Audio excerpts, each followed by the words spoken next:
So I'm out here harvesting with the bees. Thank God for the bees. So we got the zucchini, yellow squash, and I picked some tomatoes. These red juice tomatoes are doing phenomenal. Most of the time I'll pick my tomatoes green and let them ripen up. And the reason of that is because of stink bugs. I already see baby stink bugs on there occasionally.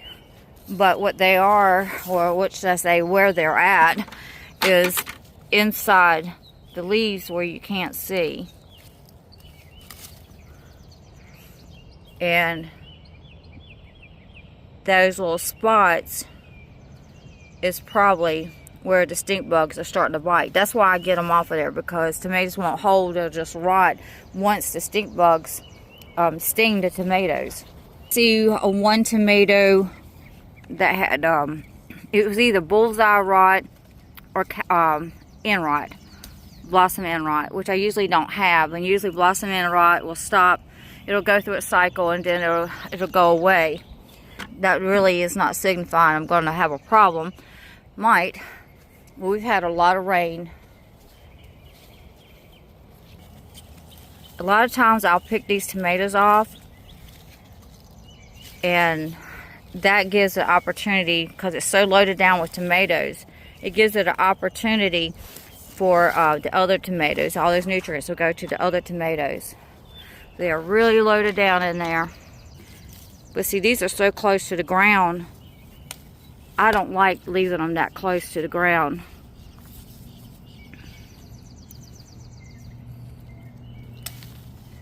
And we'll just take them in the house and let them ripen up. A lot of people say don't do that because it messes up the taste. Well, I guess I deal with these insects every year.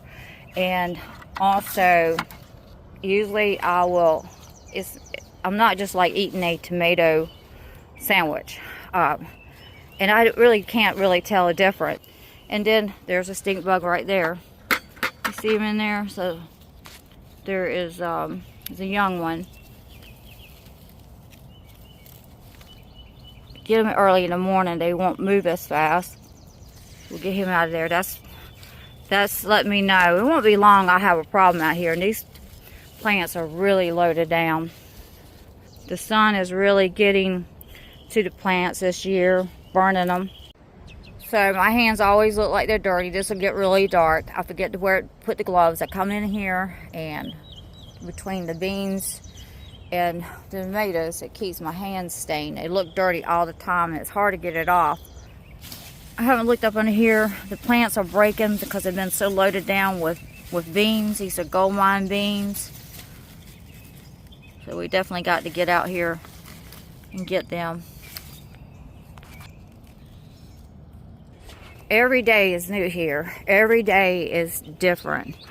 Every day I have a plan, and it turns out that I end up going in a different direction. And that's just the way it is, especially at harvest time. You see all those scraps right there? These, I don't throw them in summertime. We're heading into summer. I don't throw them into the compost. This is where they go for the worms.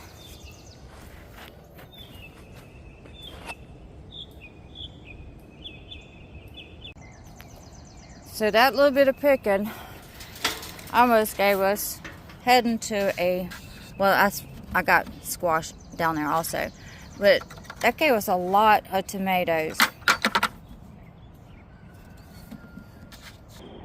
These are supposed to have been bush cucumbers, and we are starting to harvest cucumbers, but they're running.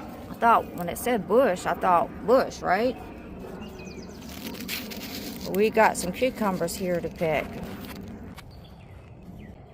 I've been wanting to trellis them more. They're just taking over, actually.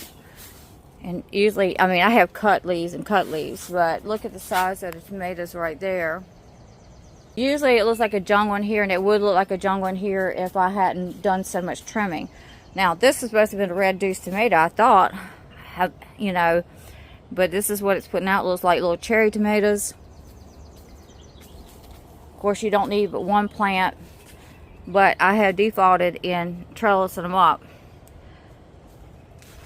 I've got to get in here. This is basil, big basil plant. I've already harvested from it once or twice, and I need to start popping these off so it stopped trying to make seeds. And I've got to go ahead and get this harvested. And what I do with that, I'll put it in the freeze dryer, and that's my basil for when I do the tomatoes. We got a cabbage right here. This is New Jersey, no, early Jersey Wakefield cabbage. And I really love this cabbage taste. It's phenomenal. I put one of those cucumber plants there. If I don't do something with it, it's going to take over the greenhouse. So that one's ready. That one can be harvested. Beautiful plant. I mean, you see there's not many leaves because I've harvested off for the rabbits. And that is supposed to be a New Jersey cabbage. And the New Jersey usually has a pointed head. That looks different. So I don't think that's not New Jersey. The chard is still going on here. It's just a great plant to grow. Harvested a lot of things out of here. That's a Godzilla broccoli, which is, you know, it kind of got overshadowed by the tomato plant. But I really like growing Godzilla broccoli because it does phenomenal. That plant don't look as well, but it's doing good. Planted some potatoes down here. And here is another red deuce. I just planted red deuce this year of tomatoes because I plan on saving seeds. Looking at these tomatoes, they need to be fertilized into raised beds. When you water, a lot of the fertilizer goes out. The garden peas are gone. We planted some potatoes down here. Let's see if I can get through here.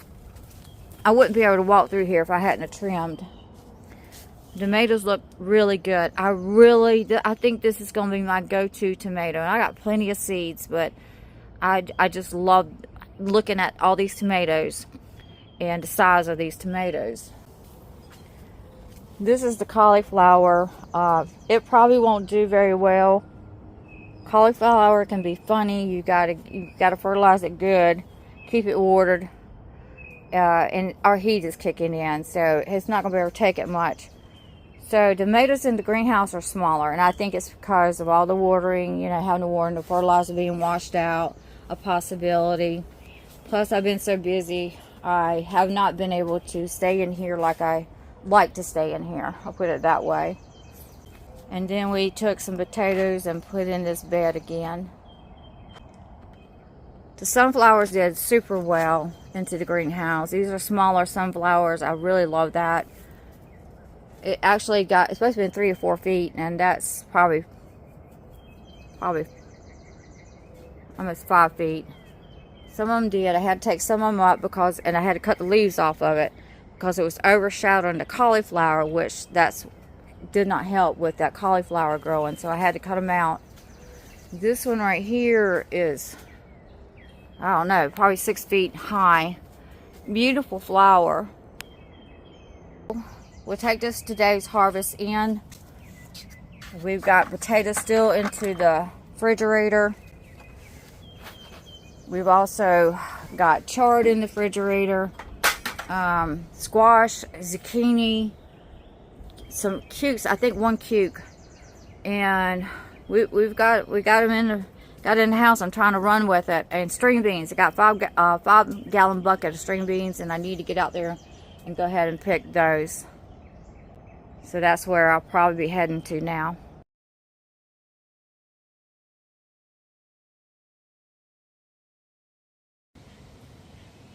These gold mine string beans are the most abundant string beans I think I have ever seen. Now, rattlesnake string beans was really good, but this is phenomenal. I've got from here down to there, and I've already got a 5-gallon bucket coming from down there. Not a very far place. And this row over here was picked 2 days ago, and it's ready to be picked. Now check this out. Look at all those beans, and the leaves will not even show how many's up under there. The more I move this bush right here, the more beans will be up under there. Isn't that beautiful? And look at the length on these beans. So gold mine beans is into my corner, into my garden spot.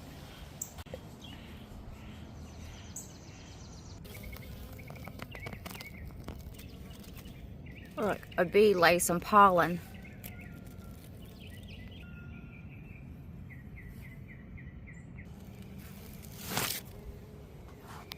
Boy, I'm really hearing the bees fly around here. They are busy this morning. Thank God.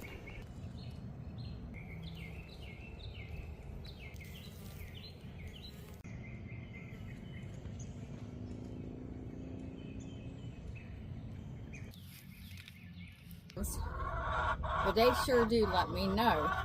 Hey, let us out. Let us out. Are y'all ready to get out? Are you ready to get out? I am done with these spider webs.